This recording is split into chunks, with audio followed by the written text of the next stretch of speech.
Clairement, nous, on est l'un des leaders de cette électricité bas carbone, hein, on compte y rester.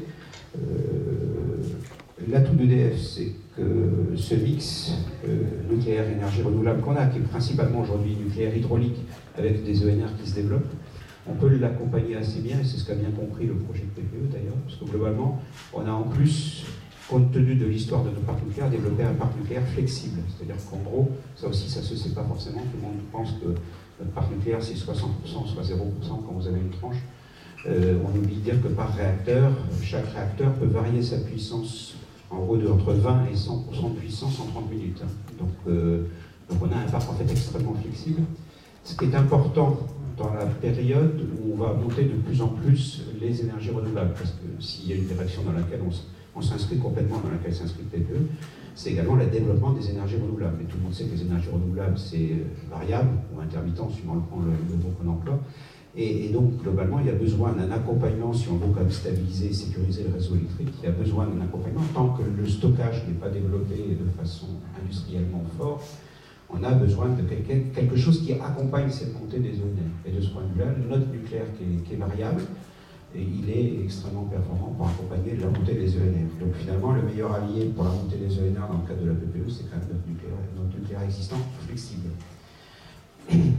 Alors que dit la PPE globalement, et le projet PPE que vous avez vu sortir de mémoire fin novembre, c'est le qui l'a sorti, il a dit quand même quelque chose d'extrêmement important, je pense, et qui nous a tous marqué, et, en ligne avec ce que je viens de dire là. Il a dit que finalement le futur, c'est quand même, si on veut décarboner un peu plus, encore plus le pays, le futur, c'est plus d'électricité dans la consommation d'énergie. L'avenir est à l'électricité. C'est très important. Quand on s'appelle EDF, c'est extrêmement important, parce que c'est comme notre métier de base. Et donc ça veut dire clairement que l'enjeu numéro un, c'est bien effectivement progressivement de faire monter l'électricité dans la consommation d'énergie, donc dans les deux éléments clés que sont le chauffage et le transport. Le transport, tout le monde voit à peu près ce que c'est la mobilité électrique, c'est les voitures électriques, demain peut-être les camionnettes électriques, les camions électriques, vraiment dans la mobilité, et notamment dans la mobilité en ville, je pense que c'est extrêmement important. Et deuxième point, c'est le chauffage. Alors le chauffage électrique, c'est pas forcément le chauffage électrique tel qu'on l'entend, en tout cas qu'on promeut maintenant, c'est pas forcément le chauffage par des radiateurs électriques tel qu'on le voyait dans le passé, c'est plutôt des systèmes qui pompent à chaleur, parce que je pense qu'effectivement, quand on commence à s'intéresser à ce genre de choses, on voit des choses intéressantes en matière d'impact environnemental meilleur, en tout cas, que peut-être d'autres formes. Ce qu'il a confirmé également, c'est que compte tenu de notre parc nucléaire existant, et je pourrais y revenir dans les questions-réponses, c'est quand même très performant économiquement, l'objet aujourd'hui, c'est moins d'aller vers 50% de nucléaire en 2025, le plus rapidement possible. L'objet, c'est plus finalement de favoriser cette transition, une sorte de transition douce.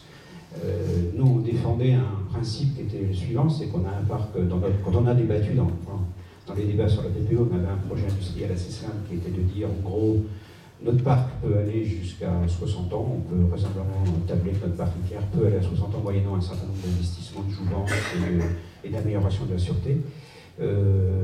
Mais globalement, si on amène tout notre parc à 60 ans, on a un vrai effet falaise, globalement. Parce qu'on oublie de dire qu'entre 78 et 93, on a 54 des 58 réacteurs qui ont été connectés au réseau. Si vous les arrêtez tous au même âge, tous à 60 ans, vous avez un effet falaise extrêmement important. Juste pour vous donner un chiffre, si vous les arrêtez tous à 60 ans, entre 2042 et 2048, vous perdriez par an 5 gigawatts. 5 gigawatts de nucléaire par an, c'est 30 TWh. 30 TWh, c'est à peu près ce qu'on va produire avec le plan solaire qu'on a lancé de 30 gigawatts, 30 milliards d'euros, 30 000 hectares de terrain qu'il faut.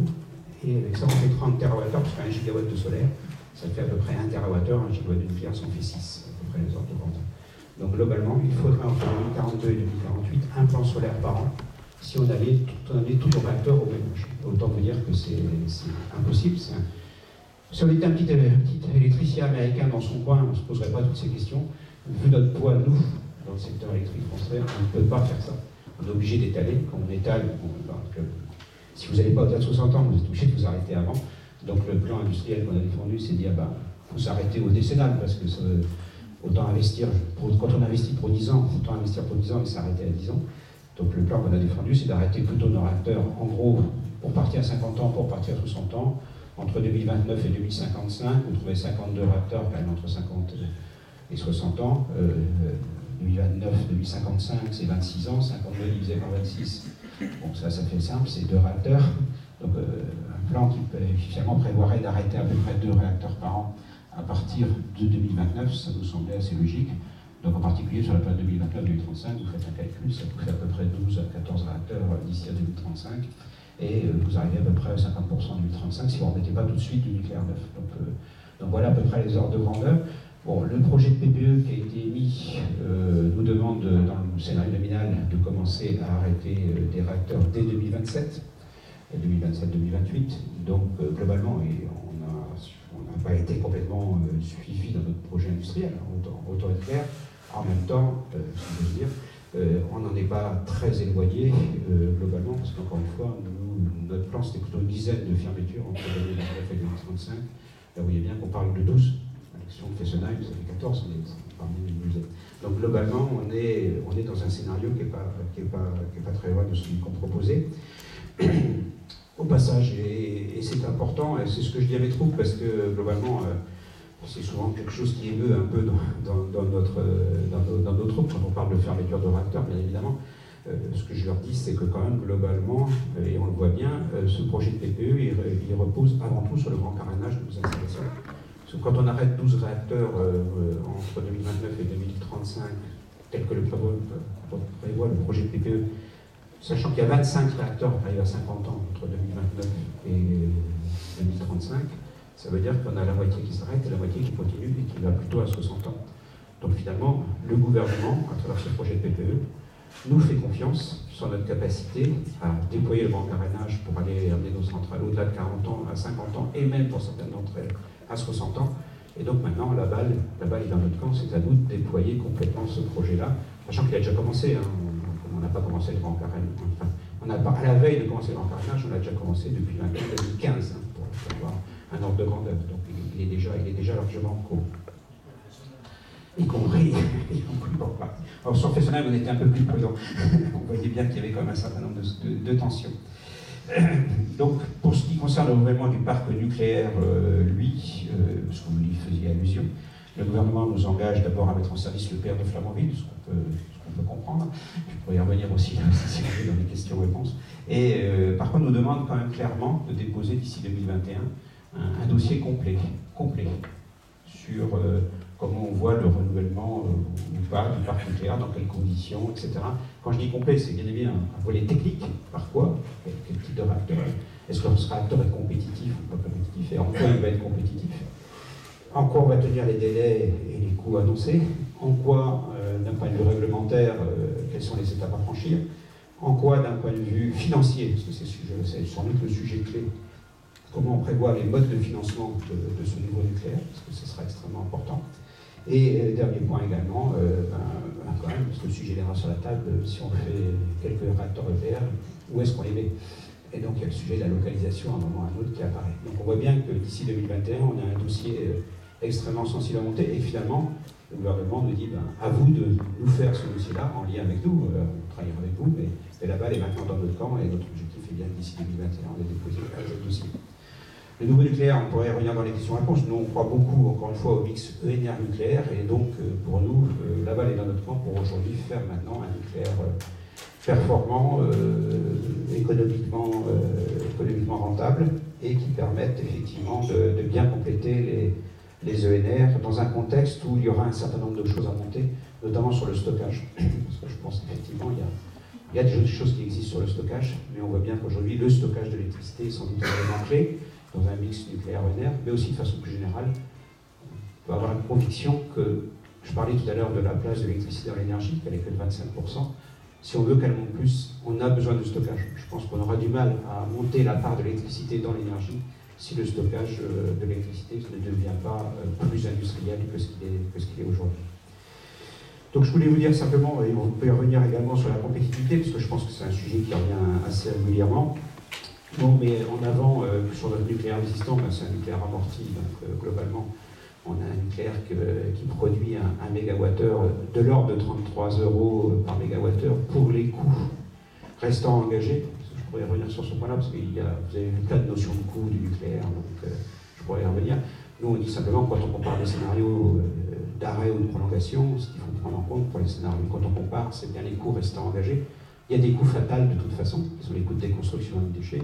C'est-à-dire qu'on prolonge ou qu'on ne prolonge pas, on les aura de toute façon. Donc quand on compare des scénarios entre un scénario de prolongation et un scénario d'arrêt, de remplacement par autre chose, il faut bien prendre en compte les coûts restants engagés. Et à 33 € par mégawattheure, il est clair qu'on a le moyen de production le plus compétitif. Ce qui est la bonne nouvelle, je pense, pour l'ensemble du monde, c'est que le prix des énergies renouvelables baisse. Et ça, c'est plutôt une bonne nouvelle. Quand on voit que le prix de l'éolien baisse, quand on voit que le prix du mégawattheure solaire baisse, je pense que c'est bien. Ça va nous permettre effectivement de monter pour l'avenir un mix ENR nucléaire. On n'est pas du tout à EDF en opposition des deux. On pense qu'il faut marcher sur les deux jambes, si je fais simple. Donc là, il y a bien une complémentarité entre les deux. À nous de la mettre en œuvre parce que je pense qu'elle est clé. Dernier point, et je terminerai sur ce point-là, parce que je voudrais laisser la place aux questions-réponses, c'est qu'on met en avant également, il ne faut pas l'oublier, que la filière nucléaire française, elle est extrêmement quand même importante. Si vous l'avez en tête, la filière nucléaire française, c'est quand même la troisième filière industrielle du pays. Troisième filière du pays, après l'automobile et l'aéronautique. On est la troisième filière industrielle. Dans un moment où vous parliez tout à l'heure, vous évoquez l'actualité, dans un moment où je crois, moi personnellement, qu'il faut retrouver de l'industrie dans ce pays si on veut effectivement éviter d'avoir une France à deux vitesses, je pense que l'industrie nucléaire est une belle industrie, c'est une industrie qui crée des bons jobs, des jobs de techniciens supérieurs, d'ingénieurs, de gens bien rémunérés, des emplois français, avant tout français. Donc on a une belle filière, 220 000 emplois, juste pour vous donner un ordre de grandeur, 2600 entreprises qui ne travaillent pas pour le nucléaire. Quand vous êtes dans les entreprises de chaudronnerie, de robinetterie, etc., vous travaillez pour le nucléaire, vous travaillez aussi pour le pétrole, vous travaillez pour l'automobile, vous travaillez pour un certain nombre de donneurs d'ordre. On n'est pas une filière fermée sur nous-mêmes, mais on est quand même une belle filière. On investit côté EDF sur notre parc nucléaire existant, on investit de l'ordre de 4 milliards d'euros, c'est aussi à la référence tout à l'heure. 4 milliards d'euros comparé en fait, si on le fait bien, on est dans la période de grand carénage. En dehors du grand carénage, normalement, sur un parc tel que le nôtre, on devra investir 3 milliards, à peu près 150 millions d'euros par réacteur, quand on fait des benchmarks internationaux. Si on veut garder un parc en bon état, il faudra investir chaque année à peu près 50 millions d'euros par an et par réacteur. Il faut à peu près 58 réacteurs, vous faites compte, c'est à peu près 3 milliards d'euros. Donc là, plutôt, on a une période de 4 milliards d'euros, mais on la maîtrise. Et globalement, après 2 années un peu difficiles en 2016 et 2017, mais qui n'avaient rien à voir avec le grand carénage, et qui est lié directement, si je fais simple, au problème de Creusot et aux deux problèmes de Creusot, un problème technique d'un côté, ce qu'on a appelé ségrégation carbone, etc., et un problème de dossier mal rempli, on va le dire comme ça, de l'autre. Voilà, on a eu 2 sujets à régler de façon importante pour être sûr que notre parc n'était pas affecté par ces choses-là. On a eu 2 ans difficiles en 2016 et 2017. Je peux vous dire qu'en 2018, on a retrouvé une performance tout à fait semblable à celle qu'on attend d'un parc nucléaire. On est sorti à un peu plus de 393 TWh, proche du 400 TWh qu'on vise pour les années à venir dans la période de grand carénage. Voilà, j'espère que j'ai été assez beau. Vous l'avez fait d'une façon cadencée et en tout cas très précise, mais là je pense qu'effectivement c'est... Oui, je vois déjà des...